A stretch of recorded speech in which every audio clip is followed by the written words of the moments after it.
Mais le fait qu'on ait perdu 4-0, on a été la risée du monde entier. Et le fait que maintenant on batte le Sénégal dans le jeu, quand on batte le Mali maintenant, en étant à 10, on a démontré qu'on avait un mental maintenant. Indépendamment du fait qu'on a des joueurs de qualité technique supérieure à n'importe quelle équipe, et tout le monde peut le dire. Déjà, je suis très heureux de pouvoir discuter avec vous. La plupart des gens, en fait, oui, les supporters n'accordent pas des telles opportunités aux adversaires, en fait. Mais merci quand même. Et ce que moi, je vais dire, c'est que c'est une très belle affiche de la demi-finale, le Congo contre la Côte d'Ivoire. Le niveau est tellement haut que... Comme vous le voyez sur notre plateforme actuellement avec M. Pierre, on a reçu plusieurs de nos frères africains. Ça avait commencé avec le Sénégal, avant le match contre le Sénégal. Après aussi, avant le match contre le Mali, on a eu aussi des frères maliens qui sont venus intervenir. S'il faut voir le joueur talentueux, franchement, la Côte d'Ivoire devait gagner toutes les cas de 2005 jusqu'à 2016. Merci, mon frère. Merci. Merci. Mais ce n'est pas ça qui joue forcément. C'est pas ça qui gagne, c'est ça. C'est un point, voilà. Et c'est dans cette logique-là qu'on est, mon gars. C'est dans cette logique-là qu'on est. Actuellement, on veut pas de beaux jeux. Nous, on veut juste gagner. Voilà, donc s'il faut gagner, et là, on va mettre les ingrédients contre le Congo. Voilà. On va vous mettre la pression, non seulement avec le public. Avant de continuer cette vidéo, c'est important de savoir que les statistiques nous montrent que 98% de ceux qui suivent nos vidéos ne se sont pas encore abonnés à notre chaîne YouTube. Et notre vidéo la plus populaire a fait plus de 25 000 vues. Mais nous avons moins de 3 000 abonnés. Donc, si vous n'êtes pas encore abonné, abonnez-vous dès maintenant. Et si vous nous suivez sur YouTube, cliquez sur la petite cloche de notification pour pouvoir être notifié à chaque fois que nous faisons des directs. Et si vous nous suivez sur Facebook, abonnez-vous simplement. Parce que c'est très important pour le soutien et pour le référencement aussi. Et je pense que c'est un frère congolais. Oui, je suis congolais, bien sûr. C'est toujours un plaisir de recevoir les frères africains. Pardon? Bisous. Oui, je sais, mais vous n'étiez pas du tout cool quand vous parlez du Congo. Hein. Non, on est ivoirien. Excuse-moi, j'espère que je n'ai pas... Nelson et Geoffrey, vous étiez un peu, voilà, vous savez un peu, vous avez des analyses un peu réalistes. C'est la guerre. C'est tout à fait non, c'est normal, le foot c'est de la guerre, mais il faudra dire les choses telles qu'elles sont. Parce que vous dites que non, le Congo n'a pas une équipe. On t'écoute. Voilà, là vous parlez des statistiques un peu, voilà, peut-être lointaines, voilà, parce que 10 ans c'est vraiment très loin. Actuellement, c'est très bon. Sur papier, c'est très bien que l'équipe de la Côte d'Ivoire, c'est une équipe voilà, brillante, une équipe qui est vraiment mentalement motivée. Là, on le sait. On la sous-estime pas, cette équipe de la Côte d'Ivoire. Là, on le sait. Donc, tous nos joueurs savent que non, on a vraiment le plus gros morceau depuis qu'on a commencé cette compétition. Donc, on n'a pas une petite équipe. Déjà, le Congo, c'est une grande nation de foot. Bien sûr qu'on a fait pas mal de bêtises durant ces dernières années. Mais cela n'enlève rien que le Congo, c'est une très grande équipe, une grande nation de foot. Déjà, le championnat, vous savez très bien l'histoire même. C'est clair. Au niveau du championnat. C'est clair. C'est vrai. Voilà. Et maintenant, les confrontations entre la Côte d'Ivoire et le Congo, vous savez très bien que non, il n'y a pas vraiment des dominants comme, exemple, vous et le Mali. Ouais. Non, le Mali, vous le gagnez comme vous voulez. Mais avec nous, c'est tantôt vous gagnez, des fois, nous vous surprenons. Dont en fait, la toute dernière confrontation. Mais j'aimerais avoir une idée des statistiques au niveau des confrontations. Ouais. Confrontation, je pense que... C'est pas important, ça c'est pour les Blancs. Non, mais avant cela, vous ne disiez pas ça. Vous disiez que le Congo, c'est une équipe de Dombolo. C'est un manque du respect de parler de... Non. de l'Afrique du Sud, tout ça. Non, respecte la Côte d'Ivoire. Non, faut que tu comprennes. Faut que tu comprennes que nous, Ivoiriens, on se moque même de nos joueurs. Nos joueurs là, eux-mêmes ils chantent la chanson. On s'en fout. On vaut rien, mais on est qualifié. Nos joueurs, pas joueurs chantent la chanson. Je te dis que nous, les Ivoiriens, on est comme ça. Non, c'est juste pour charrier. C'est pas dans un mauvais. Exactement, voilà. Ça, j'ai compris. Mais ne sous-estimez pas parce que vous serez surpris si vous sous-estimez. Et c'est la même chose que la Côte d'Ivoire avait fait contre la Zambie. Malheureusement, pour moi, je supporte la Côte d'Ivoire grâce à Didier Drogba, parce que je suis un blue, mais vous étiez surpris à cause de ça. Moi aussi, ouais, mon gars. Exactement, voilà. Donc, juste que non, vous savez que dans la demi-finale, peu importe l'équipe qui se trouve là, même si c'était Djibouti, je savais que non, d'ailleurs, on a affronté votre bête noire, l'Égypte. L'Égypte, c'est vraiment votre bête noire numéro 1, si je pourrais dire. Oui, non, tout à fait. Et ce que tu dois savoir, par exemple, par rapport à l'Égypte, c'est que moi c'est ce que je me disais, je pensais qu'ils n'allaient pas arriver loin. Pourquoi? Parce que eux, ils ont des difficultés avec les petites équipes. C'est ça le contraste un peu de l'Égypte. L'Égypte, là, c'est la bête noire de toutes les grosses équipes. Mais ils ont des difficultés avec les petites équipes. Non, mais il faut remettre ça dans un contexte. C'est trop dire. Non, je ne suis pas d'accord avec vous. Non, laisse-moi terminer après je te laisse. Dans le sens, quand je dis petites équipes, je dis c'est sur ces dernières années, dans le fond, les équipes qui n'ont pas été très en vue, comme mettons Mozambique ou mettons même Soudan. Des fois, l'Égypte va aller te jouer le Soudan ou le Mozambique, tu vas avoir un 1-1. Pas forcément que ces équipes-là vont les gagner, mais ils ont des fois des difficultés. Je pense qu'ils n'arrivent pas vraiment à faire étalage de leur hégémonie au niveau de ces équipes-là. Donc, c'est pour ça que le match contre le Congo, c'était crucial. Et moi, j'étais très content quand le Congo a réussi à sortir l'Égypte, et surtout par rapport à la configuration du match où c'est le soi-disant Gabaski, très grand gardien, qui s'est complètement sabordé. Donc, j'étais vraiment content de ça. Voilà. Donc là, vous avez touché un point qui est vraiment très important parce que l'Égypte, si on pourra dire des primes abord, elle a un peu sous-estimé le Congo. Donc, quand vous sous-estimez quelqu'un, nous, on ne voit pas pour vous sous-estimer. Nous, on va donner toutes nos forces qu'on n'a jamais mis, même contre le Maroc, contre puis l'Égypte la fois dernière. On vient vraiment dans le sens que on joue avec le plus gros morceau. Donc, on va pas voir votre mental. Et je l'espère que ce n'est pas le même raisonnement que vos joueurs. Parce que si vos joueurs pensent ainsi, franchement, on va vraiment vous surprendre. En fait. Non, faut pas t'inquiéter. En ce moment-là, prendre des équipes de haut, c'est pas possible que nos joueurs soient dans cette dynamique-là. Pourquoi? Parce qu'ils moi, je lui dis que les joueurs sont comme ça. Je te jure. Ils sont comme ça, nos joueurs. Ils sont comme ça. Regarde, t'as pas vu le match qu'on a joué contre le Mali? On s'est même permis de jouer à 10. le Mali Non, mais je te dis la vérité. Nous, les Ivoiriens, là, on ne considère pas le RDC. C'est pas possible que vous gagnez chez nous. Je te dis la vérité et tu verras ça sur le terrain mercredi. Non, on vous a gagné. Le dernier match qu'on a joué chez vous, on l'avait gagné. Hein. Non, mais non, qui a gagné en 2015 et puis il a fini champion? C'est vous, c'est nous. Non, mais non, en fait, moi je dis dans le sens que non, on vous sous-estime pas. On sait très bien que la Côte d'Ivoire nous a gagné des scores lourds. Non, mais non. La Côte d'Ivoire vous n'avez pas le talent. L'équipe du RDC n'a pas le talent que la Côte d'Ivoire a. Je suis désolé, nous, on n'a pas commencé la canne. Non, mais pas cette canne. Pas dans cette canne, franchement. Mais est-ce que tu sais combien ton équipe s'est qualifiée? Dis-moi le contexte dans lequel vous êtes qualifié. Dis-moi la vérité. Si tu es honnête. On n'a pas perdu, on n'a pas gagné, c'est tout à fait normal. Et si on doit parler de vous, vous avez ramassé des scores lourds, voilà. Mais on ne compte pas ça parce que... Non, on ne compte pas ça parce que... On a ramassé un score lourd, mais après ça, qu'est-ce qui s'est passé? Non, j'ai répondu à M. Serge. Où sont les Sénégalais? Où est le Sénégal? Où est le champion d'Afrique? Et d'ailleurs, écoute-moi, la dernière canne, vous n'étiez pas qualifié. J'ai menti? Bah, c'est vrai. Alors, donc, tu dois parler à quelqu'un, mais tu n'es pas qualifié. Je suis en train de vous dire que je ne regarde pas les stats, en fait. Mais je t'explique que la réalité du football congolais, la réalité du football congolais par rapport au football ivoirien, vous ne nous arrivez pas à la table. Nous, on est en Ligue des Champions, vous êtes à la Conférence League. Ça, c'est une réalité. Il faut l'assumer. Mais écoutez... Il ne faut pas discuter football avec nous. Mais comme moi, je parle beaucoup là. Comme je parle beaucoup, mercredi, tu vas avoir le résultat. Et reviens mercredi soir, s'il te plaît. Est-ce que vous croyez que vous êtes supérieur au Sénégal? Vous êtes supérieur au Sénégal? Mais on les a battus? Non, mais voilà. Et vous êtes, soi-disant, vous êtes supérieur à nous. On peut vous battre parce que ça s'est joué. Non, tu m'as posé une question. Non, tu m'as posé une question. Est-ce que le supérieur au Sénégal? Ben oui, on les a battus. Est-ce que le supérieur au Mali? Oui, on les a battus. On est arrogant. On a préféré être à 10. On leur a donné un penalty. Et puis le but qui marque là, c'est un Ivoirien qui a marqué. Voilà l'Ivoirien. En fait, moi, je ne suis pas là pour dire que non, on va vous battre comme non. Moi, je dis... Mais tu peux pas. C'est pas possible que vous gagnez. C'est pas possible que vous gagnez à Abidjan. C'est pas possible. Pourquoi vous dites que c'est pas possible pendant qu'on l'a déjà fait? Plusieurs fois d'ailleurs. Non, mais c'est sur cette canne, non, mais bon, en même temps, le contexte et l'enjeu ne sont pas les mêmes, hein, on s'entend, parce que les qualifications pour une canne et puis une canne demi-finale, c'est pas la même chose. Mais bon, peu importe. Moi, on a joué en 2017 avec vous. Hein. Il y avait Salomon Kalou. En 2017, on avait joué avec vous. On vous menait, je sais pas, de 1-0, vous avez égalisé. Mais mon frère, on parle d'aujourd'hui.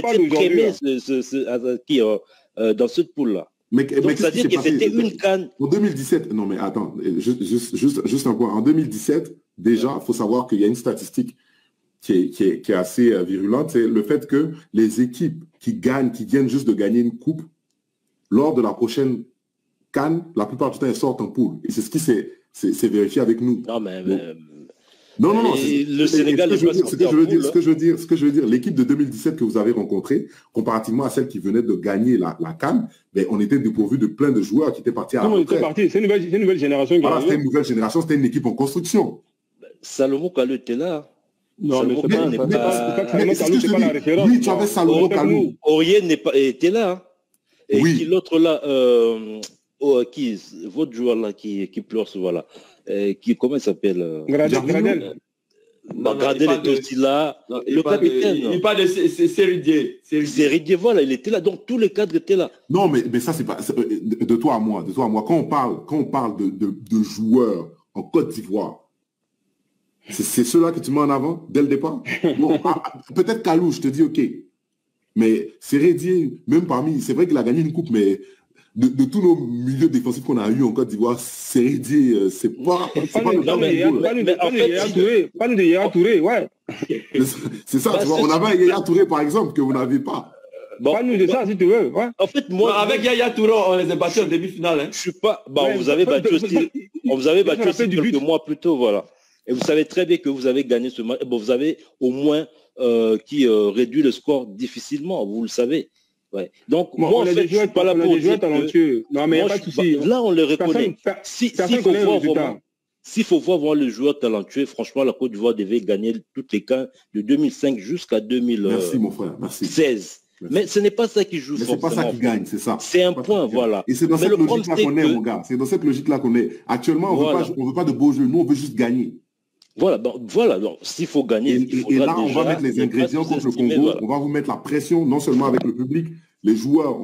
On va vous mettre une configuration, une formation qui va être différente de celle que vous avez eue déjà pour le Sénégal. Je peux lui poser une question. Et Bemba, on va le sécuriser. Je peux te poser une question, frère. Il n'y a pas de justice dédiée. Je vais te poser une question. Toi, l'équipe de Côte d'Ivoire. Moi, je vous laisse. Je vous laisse. Ok, merci, Nelson. L'équipe considère que l'équipe qui va jouer contre vous, c'est l'équipe titulaire de Côte d'Ivoire. Ce n'est pas les vieux que tu as vus là. Tu penses que vous pouvez nous battre avec Allaire, Ndegra? Vous pouvez nous battre? Mais pourquoi pas? Ok, il n'y a pas de problème. Déjà, le Maroc, vous avez vu le match contre le Maroc, non? Ou vous ne suivez jamais le match du Congo? On a joué le Maroc, on a joué le Maroc en Côte d'Ivoire en match amical il y a 2 mois avant la Coupe du Monde. Vous l'avez gagné? Attends, si tu vois le match, laisse-moi te parler. Si tu vois le match, on doit gagner au moins 5-1. On n'a pas été efficace. C'est pas ça qui joue. Mais tu as vu le match ou pas? Est-ce que tu as vu le match? Bah oui. Bon, moi, franchement, cette CAN, je suivi tous les matchs. Non, mais est-ce que et en plus, la Côte d'Ivoire, déjà... Je te parle du match amical qu'on a joué contre le Maroc. Tu as vu le match? Là, mais je regardais juste des actions importantes. Ah, voilà, donc tu n'as pas vu le match, tu ne sais pas ce qui s'est passé? Je regardais des actions importantes. On a dominé le Maroc. Bon, je vais vous informer. Moi, la Côte d'Ivoire, c'est mon 2e pays, en fait. Donc, la seule fois où je ne vais pas supporter la Côte d'Ivoire, c'est le mercredi. C'est normal, ça, c'est normal. Non, mais ce n'est pas question d'être normal. Heureusement que je ne vais pas... représenter la Côte d'Ivoire par vous, parce que vous nous manquez du respect ouvertement. Ouais. Donc moi, c'est que la Côte d'Ivoire, c'est un bon pays. Toi et moi, c'est un pays que j'ai supporté à cause de Didier Drogba, tout ça là. Mais toi et moi, ce qui se passe. Nous, on est là pour défendre notre pays, parce qu'on a été sali par l'opinion publique. Et ça, nous, on peut pas accepter ça. Tu comprends? On est très... Non, mais tu sais, là, on est en train de chambrer, ça va pas plus loin. Tu sais, on dit ça comme ça, parce que nous, on connaît la valeur de nos joueurs. Et moi, je te considère que depuis qu'on a commencé la compétition, on n'a pas du tout joué encore. Même les victoires qu'on a eues contre le Sénégal, le Mali, on n'a pas joué encore au football. Et nous, nous, on a besoin que l'équipe joue bien et puis on gagne. Et là, les vertus qu'on a actuellement, à savoir le mental, là, on n'a jamais eu ça. Et ça, c'est un truc qui est en plus. Et si on met ça avec le talent, c'est pas possible qu'on perde le match. C'est pourquoi je vous dis mercredi, là, c'est pas possible que vous gagnez le match. Mais je dis pas que vous n'allez pas gagner. Hein. Personne ne voyait la Côte d'Ivoire gagner le Sénégal. Hein. D'ailleurs, je pense que parce que le jeu qu'il a joué, il ne devait pas le commencer dès la première mi-temps. Mais s'ils avaient vraiment joué... En fait, je pense d'une part qu'ils vous avaient aussi sous-estimé parce que vous venez d'avoir 4-0. Ils vous ont un peu sous-estimé. Ils ont dit, bon, ok, on a marqué, on ne va pas trop se donner on va pas donner toutes nos forces, en fait. Et c'est là que vous avez Est-ce t'occuper? Vous avez égalisé. Je vais te poser une question simple. Le match qu'on a joué contre le Mali, tu as regardé le match? Je regardais tous les matchs. Voilà. Je te pose une question, sois honnête. Quand on a pris le 1-0, là, est-ce que tu pensais qu'on pouvait gagner le match? Franchement. Moi, je pensais. Quand on était mené 1-0 avec un joueur en moins. Ça, je pensais. Parce que la façon dont vous jouez, et eux, en fait, le malaise, c'est qu'ils avaient bien commencé, en fait. Mais ils n'avaient pas, en fait, ils n'avaient pas le mental, en fait, de conserver. Non, je vais te dire pourquoi. Parce que l'entraîneur a mis une disposition tactique qui a fait qu'on n'avait même pas le sentiment de jouer à 10 contre 11. Tu vois? Tactiquement, il a mis un système de jeu en place qui a empêché le Mali de pouvoir venir attaquer.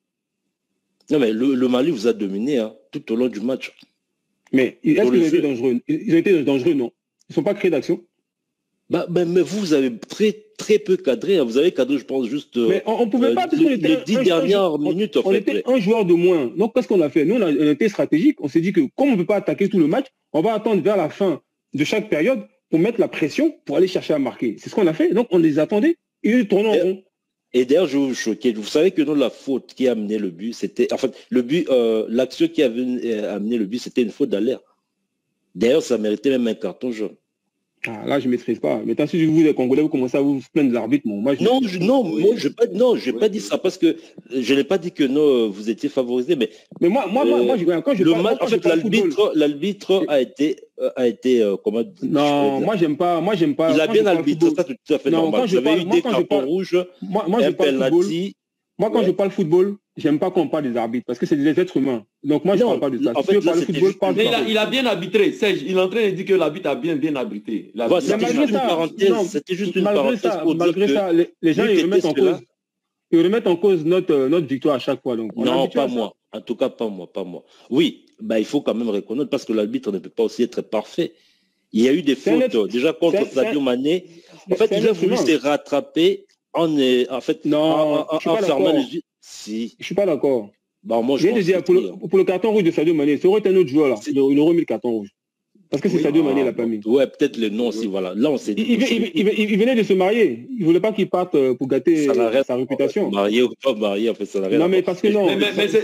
En fait, c'était pas un bon arbitre. Il a joué ce match-là contre la Côte d'Ivoire. Il n'a pas voulu. Il n'était pas pour nous. Mais de toute façon, ça a été prouvé parce qu'après ce match-là, ils l'ont renvoyé. Il s'est fait virer. Oui, mais c'était plus en défaveur du Sénégal que la Côte d'Ivoire. Oui, il défendait le Sénégal. Non, pas du tout. Voilà, durant ce match, mais il n'a pas donné un carton rouge à Sadio Mané. Tu trouves qu'il ne défendait pas le Sénégal?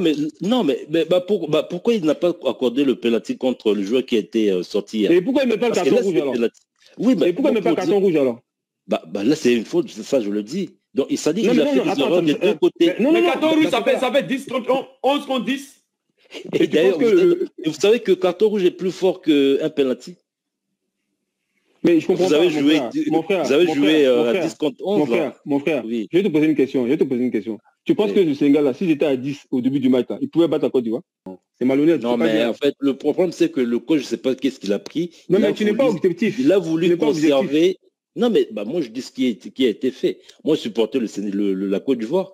Si tu donnes l'importance plus au carton, au pénalty qui n'a pas été sifflé, alors que Sadio Mané doit prendre un rouge, mais tu fausses tout. C'est pas sérieux. Non, mais en fait, moi, je suis en train de dire que non, les erreurs ont été des deux côtés. Il ne faut pas dire non, mais il n'y a pas lieu d'avoir. Le pénalty n'a pas lieu d'avoir. Il y a plusieurs actions dans ce match-là qui a fait qu'on dit qu'il a privilégié les Sénégalais. Ça, c'était clair. Dans ce match-là, il privilégiait les Sénégalais. Même les petits trucs comme les dernières minutes du match. Oui. Quand il voit que c'est le Sénégal qui a la balle, il laisse les actions finies, même si les minutes étaient finies. Quand il voit qu'il n'y a rien, si c'est les éléphants qui avaient la balle, il sifflait carrément la fin. Moi, j'ai remarqué ça dans les 4 parties du match. Avant les pénaltys. J'ai fait cette remarque-là. Cette petite remarque-là seulement, ça veut dire que l'arbitre a un parti pris. D'abord, ça a commencé avec le carton rouge. Oui, le carton rouge, même les Sénégalais l'ont dit. Et mais pourquoi tu ne donnes pas le carton rouge? On a un niveau avec la VAR, on a tout. À ce niveau-là, tu dois donner le carton rouge. Voilà pourquoi ils n'ont pas parti. Je dis que non, les erreurs viennent des deux côtés. Donc, je ne peux pas dire qu'il a favorisé une telle équipe par rapport à l'autre. Même chose que hier. Donc, s'il faudra dire qu'il a favorisé une équipe, on pourra dire le Sénégal, plutôt le Mali pour hier. Parce qu'ils ont eu un penalty et 2 cartons rouges. Ouais. Mais il y a aussi des erreurs côté ivoirien et des erreurs côté malien. Donc moi, je ne pourrais pas dire que vous êtes favorisé. Non, moi, je ne pourrais pas dire ça. Des erreurs d'arbitrage, ça se passe partout. Il n'y a personne qui est favorisé depuis qu'on a commencé. Parce que là, vraiment, il y a la VAR. Et en plus, des arbitres sont assez professionnels par rapport aux années antérieures. Donc c'est juste ça ce que je veux dire. Mais c'est juste une parenthèse de dire que vous aviez quand même fait une faute. Mais cela ne veut pas dire que vous étiez favorisé, ça non. Voilà, Yanni nous dit, les statistiques parlent pour nous, les Ivoiriens, contre les Congolais. Qu'est-ce que vous dites par rapport à ça? Ça, je n'en disconviens pas. En fait, moi, le but, c'est que je veux dire, je ne suis pas en train de dire qu'on est super à vous. Non, là, c'est mentir, en fait. Vous avez eu des joueurs qui ont dépassé toute l'histoire du Congo. Là, c'est tout à fait normal. Mais ce que moi, je suis en train de vous dire, qu'elle ne sous-estimez pas le Congo. Parce que le Congo que vous sous-estimez, peut-être c'est le Congo de 2015.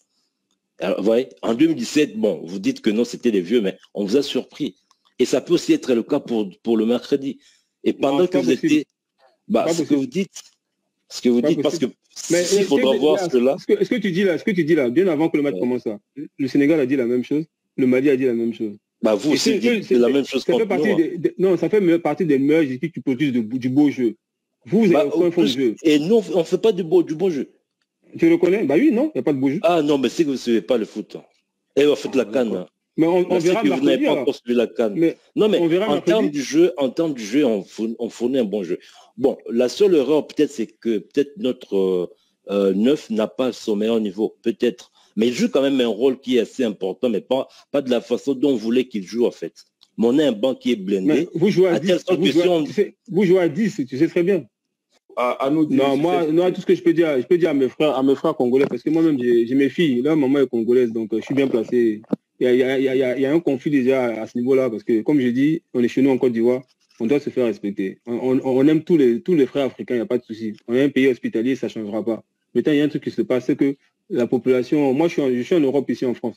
Les médias ont pris fait et cause pour que la Côte d'Ivoire soit éliminée à chaque fois. Donc, il y a beaucoup de jalousie, je ne sais pas pourquoi. Alors que nous, les Ivoiriens, on aime tout le monde. On n'aime pas le conflit. Nous, on a fait l'organisation de la CAN pour que ce soit une fête pour l'Afrique. Mais le fait qu'on ait perdu 4-0, on a été la risée du monde entier. Et le fait que maintenant, on batte le Sénégal dans le jeu, quand on batte le Mali maintenant, en étant à 10, on a démontré qu'on avait un mental maintenant. Indépendamment du fait qu'on a des joueurs de qualité, technique supérieure à n'importe quelle équipe, et tout le monde peut le dire. Mais j'espère simplement que Faye Emers, il va m'écouter cette fois-ci, mettre la bonne équipe dès le départ pour montrer à nos frères africains que la Côte d'Ivoire, là, non seulement on sait recevoir les gens, mais le football, là, c'est chez nous. Ok, merci. Très bien, merci. On va maintenant donner la parole à M. Pierre pour nous donner son dernier mot, pour nous dire son dernier mot. D'accord, déjà, je suis très heureux de pouvoir discuter avec vous. La plupart des gens, en fait, oui, les supporters n'accordent pas des telles opportunités aux adversaires, en fait. Mais merci quand même. Et ce que moi, je vais dire, c'est que c'est une très belle affiche de la demi-finale, le Congo contre la Côte d'Ivoire. Le niveau est tellement haut que on ne peut pas prédire qui va gagner, qui va perdre, en fait. Donc, juste que le meilleur gagne. Nos deux équipes sont des équipes qui ont vraiment le mental. Ils ont envie de pouvoir gagner cette compétition. En tout cas, que le meilleur gagne. On sait très bien qu'on a une très bonne équipe, je n'ai pas peur. Vous aussi, de votre côté, vous savez aussi que vous avez une très bonne équipe, vous n'avez pas non plus peur. Mais juste ne sous-estimez personne. C'est juste ce que je pourrais dire. En tout cas, que le meilleur gagne le mercredi. Ok, merci M. Pierre, merci M. Serge. On aura aussi un direct le mercredi, un débrief après le match Côte d'Ivoire RDC pour un débrief de ce match. Et on espère revoir M. Pierre sur notre plateforme pour donner son avis, quel que soit le résultat. Parce que nous savons que ça serait une victoire pour notre pays. Maintenant, j'aimerais aussi dire merci à tous ceux qui ont mis les commentaires. Il y a eu beaucoup de nos frères congolais qui ont commenté. Ils étaient plus que nos frères ivoiriens. Et à un certain moment, c'était équilibré. Chacun mettait les commentaires, chacun donnait son point de vue. C'était vraiment bien. On dit merci à tous ceux qui ont pris le temps pour commenter. Et puis, merci à tous ceux qui ont pris le temps pour nous suivre. Et merci à tous ceux qui vont nous suivre. J'aimerais demander à tout le monde de faire un effort, c'est gratuit, de s'abonner à notre page parce que actuellement, nous sommes à 1800 abonnés, 1850. Nous voulons atteindre les 2000. Et faites, si c'est la première fois que vous nous suivez, abonnez-vous, cliquez sur la petite cloche de notification pour pouvoir être notifié à chaque fois que nous faisons nos directs. Comme vous le voyez sur notre plateforme actuellement avec M. Pierre, on a reçu plusieurs de nos frères africains. Ça avait commencé avec le Sénégal, avant le match contre le Sénégal. Après aussi, avant le match contre le Mali, on a eu aussi des frères maliens qui sont venus intervenir. Aujourd'hui, ça nous fait plaisir de voir le frère Pierre venu donner son avis sur notre plateforme. Nous sommes des Africains, c'est l'Afrique qui gagne. D'accord, merci.